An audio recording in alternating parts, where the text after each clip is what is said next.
Salut les amis, j'espère que vous allez bien, j'espère que vous avez la forme. Alors ce matin, je voudrais faire une nouvelle vidéo qui va vous préparer pour votre immigration aux États-Unis. Donc elle est importante et c'est bien de la suivre jusqu'à la fin parce que je vais vous donner quelques astuces comment faire pour ses débuts aux États-Unis. Ça c'est très important. Et la vidéo est aussi importante pour ceux qui n'ont même pas encore gagné la DV parce que ça va vous permettre de bien vous préparer au cas où vous gagnez pour pouvoir bien vous insérer dans la société. Donc c'est assez important.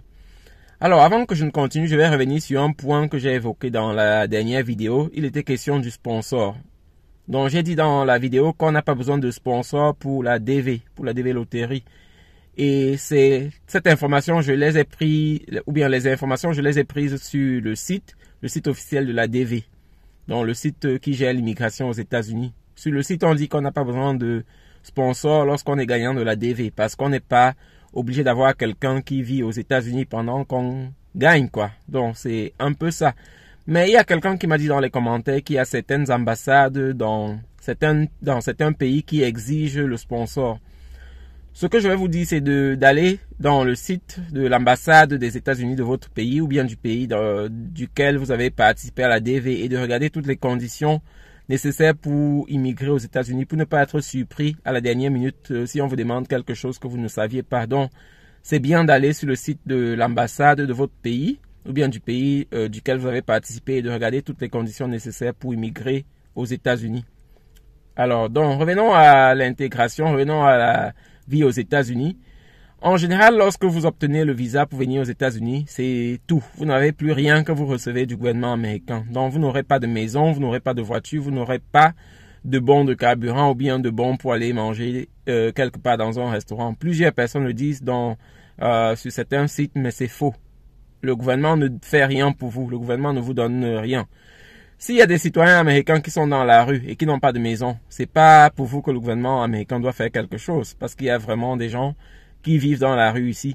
Il y a même certains qui vivent dans leur voiture et certains qui vivent dans leur voiture travaillent. Donc ici les maisons sont assez chères. En général, vous aurez besoin lorsque vous venez aux États-Unis de quelqu'un qui vous prend chez elle pour quelque temps parce que c'est pas facile de venir et le premier jour avoir un contrat de bail ou quelque chose comme ça. C'est très difficile. Si vous n'avez personne aux États-Unis, vous serez obligé d'aller dans un hôtel et de vivre dans un hôtel quelques jours, quoi. Ou bien peut-être un mois ou je ne sais pas. Et ça coûte trop cher. Donc, ce que je vais vous conseiller, c'est déjà de venir avec assez d'argent, pour vous en sortir ici aux États-Unis. Et même si vous avez quelqu'un qui vit déjà aux États-Unis et qui vous accueille, parfois il y a des personnes, il y a des cas où ça n'a pas bien marché. Donc, la personne qui vous a accueilli vous met à la porte et vous vous retrouvez dans beaucoup de difficultés. Donc, c'est important de venir avec un peu d'argent ou bien assez d'argent pour pouvoir s'intégrer facilement. Parce que même quand on a quelqu'un qui nous accueille ou bien même quand vous aurez quelqu'un qui va vous accueillir, vous n'êtes pas sûr que la colocation se passe bien. Et si jamais on vous met à la porte, il faut être prêt à pouvoir s'en sortir seul, quoi. Il y a des personnes qui sont venues ici, qui ont leur green card, mais qui se sont retrouvées dans la rue sans maison. Et ça, c'est très difficile. Et en fonction de la période où vous venez, ça peut être en hiver et là c'est fatal, surtout si vous venez des zones chaudes, quoi. Vivre dans la rue en période d'hiver, c'est très compliqué. Si vous vivez dans certaines villes, il y a dans ce cas certaines associations qui permettent de venir dormir dans leurs locaux pour la nuit et de repartir le matin. Donc, si vous vous retrouvez dans cette situation-là, on ne sait jamais, souvenez-vous de ça. Il y a des associations qui permettent de passer la nuit dans leurs locaux et de pouvoir partir le lendemain. Donc ça c'est important aussi pour vous. Mais en général, lorsque vous êtes dans la préparation, essayez de collecter beaucoup d'argent pour ne pas vous retrouver dans des difficultés. Une des choses que vous pouvez faire, je vous ai dit que les gens dorment dans leur voiture ici, et ça c'est les Américains. Je pourrais vous mettre un lien dans la vidéo des Américains qui dorment dans leur voiture parce que le loyer est très cher. Donc ce ne sont pas des gens qui ne travaillent pas, mais ce sont des gens qui travaillent mais qui ne parviennent pas à payer le loyer parce qu'en fonction de la zone où vous habitez, les loyers sont très élevés. Donc, ce que vous pouvez faire pendant que vous vous préparez pour venir aux États-Unis, vous pouvez aussi faire votre permis de conduire. Vous pouvez faire votre permis de conduire dans votre pays parce que le permis de conduire que vous ramenez aux États-Unis est en général valable pour 6 mois. Donc, lorsque vous avez un permis qui est fait hors des États-Unis, vous pouvez conduire ici aux États-Unis pendant 6 mois et après les 6 mois, vous n'aurez plus la possibilité de conduire avec votre permis le permis que vous avez ramené. Donc, pendant la préparation, vous pouvez faire le permis. On ne sait jamais, ça peut vous être utile pour acheter une voiture et dormir à l'intérieur aussi si jamais ça se passe mal avec la personne qui vous reçoit. Ce que je dis là, ça paraît ridicule, ça paraît amusant, mais c'est des choses qui arrivent et qui arrivent tous les jours. Et comme je vous ai dit, il y a des Américains qui vivent dans leur voiture. Donc, la probabilité que ça arrive pour vous est aussi là. Je ne sais pas je ne sais pas si elle est très grande ou petite, mais il y a une probabilité que vous vous retrouvez dans la rue. Donc, c'est important de bien se préparer lorsqu'on veut venir aux États-Unis. C'est important d'avoir assez d'argent. C'est important de savoir même chez qui vous allez vivre, de savoir est-ce que la personne est une personne fiable, est-ce que la personne viendra même vous prendre lorsque vous serez arrivé à l'aéroport. Parce qu'il y a des personnes qui se sont retrouvées aussi seules à l'aéroport parce que la personne qui devait venir les chercher à l'aéroport n'est pas venue. Donc, en général, c'est mieux d'avoir au moins 2 personnes. Donc, 2 personnes que vous avez aux États-Unis.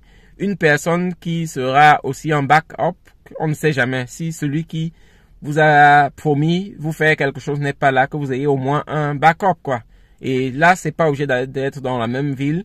Ça peut être dans une autre ville ou bien dans un autre État. Il faut juste avoir de l'argent nécessaire. Si ça ne se passe pas bien, de pouvoir prendre un vol et continuer dans un autre État, dont l'autre personne que vous connaissez aux États-Unis. Ces informations que je vous donne, elles sont vraiment importantes. Elles sont très importantes parce que les personnes souffrent ici aux États-Unis. On a vu des personnes jeter leurs parents dans la rue, ici aux États-Unis. Ça, c'est pas des cas isolés. On a vu des parents qui sont venus accueillis par leurs enfants et après, parce que ça ne s'est pas bien passé, les enfants mettent les parents à la rue. Donc, c'est vraiment important d'être préparé lorsque vous venez aux États-Unis parce que c'est un pays capitaliste. Et en général, même la maison qui va vous accueillir, parfois on vous demande le loyer. Vous qui êtes nouvellement venu aux États-Unis, vous n'avez encore rien, on vous demande déjà de contribuer au loyer, quoi. Ça, c'est quelque chose qui va vous surprendre. En tout cas, préparez-vous bien. Et autre chose que vous pouvez faire lorsque vous venez aux États-Unis, lorsque vous êtes encore dans votre pays, c'est de vous mettre un peu à l'apprentissage de la langue.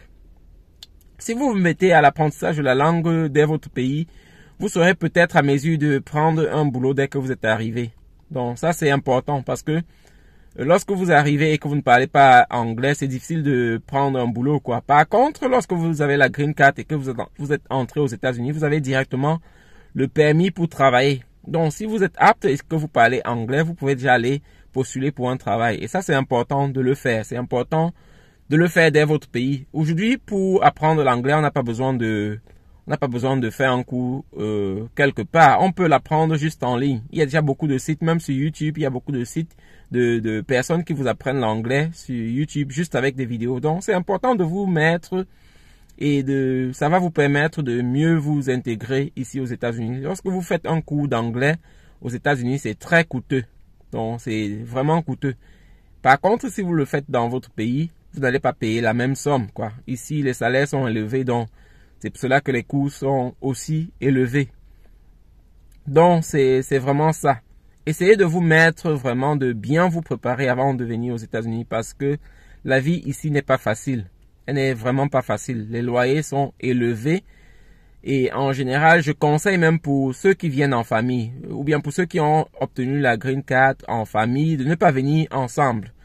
Parce que lorsque vous gagnez la green card, lorsque vous obtenez votre visa, vous pouvez laisser certains membres de la famille au pays et elles pourront venir sans problème. Lorsqu'une personne a gagné et toutes les personnes que vous avez introduites dans votre dossier dès le départ pourront venir sans problème. Même si elles ne viennent pas avec vous directement, elles n'auront aucune difficulté à venir plus tard.